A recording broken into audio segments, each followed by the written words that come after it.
I knew I had high blood pressure when I was younger in my 20s, but I kind of like figured I didn't need nothing, no adjustment to it because I never felt bad and it didn't really affect my abilities to do stuff because I operate bucket trucks, boom trucks, and stuff like that. And you have to have a Class A CDL license, and my physical showed that I had protein in my urine. I hate missing work, and it's one of my main outfits. I enjoy it, the type of work I do, electrical lineman. So it's construction. I enjoy construction, being out and around in different places and stuff, and helping people. So that's part of my life. It's like look forward to getting up and going to work in the mornings.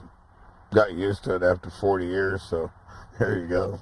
I was a little surprised because when I'd go with him to his appointments, there were some of they would tell him things that, well, you probably won't be able to work. A lot of people can't work. You shouldn't lift too heavy as stuff. Well, that's all of his job and honey-do list. I do peritoneal dialysis, and it's a form of fluid that you have to put in your body, and it picks up all the impurities that your kidneys miss from your body, and then after a 6-hour period, you have to recycle, redo it. You let the one that was in for the 6 hours out, and then put your other one back in, and then you're good for another 6 hours. But you can go longer if you're sleeping at night. Usually get up at 5 o'clock, which I have to be at work at 7. And it's a half-hour process I can take in while I'm eating breakfast, work around it, and then change in the morning. Then I don't have to change again until like at noon. What you have your lunch at noon, and I have a heater that I carry the other end, or either on the dash of the truck from the heater if it's in winter, to take and warm it up. There's always, or someplace stop by a convenient mini market. They'll let you use their microwave for a minute or so. So anyway, it always works out good, and then you get changed at lunch, and then you're good until you get back home in the evening. Well, for me, it's not a hassle.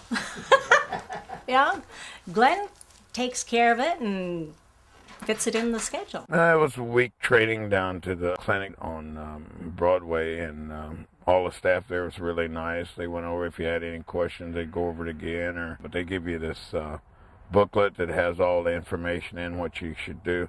Because one time I had a bag punctured, and I didn't check it out good enough, and I got that peritoneal dialysis, which like it's an infection. It was a little bit painful, some cramps in your stomach, but it was then taken care of right away, and I haven't had it since. Before he started, he was feeling so bad that after he started, I was really pleasantly surprised at how well he's done and how much of my honey-do list he can tackle and work on. Well, there's a lot of work around here at the house and stuff to do.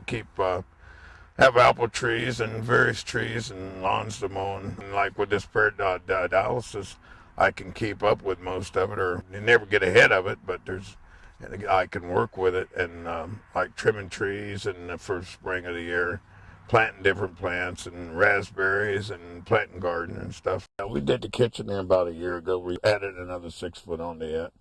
Kind of like jack of all trades, master of none. I can basically, through the years, have built a lot of stuff, tore up a lot of stuff, so tear it up, then I have to fix it up. And then I ride my bike, Harley. Started riding actually when I was 14, so. He's got so much energy that I can't keep up with him a lot of times. So I'm very surprised after the initial, this is what kidney failure is, to this is what you can do on dialysis.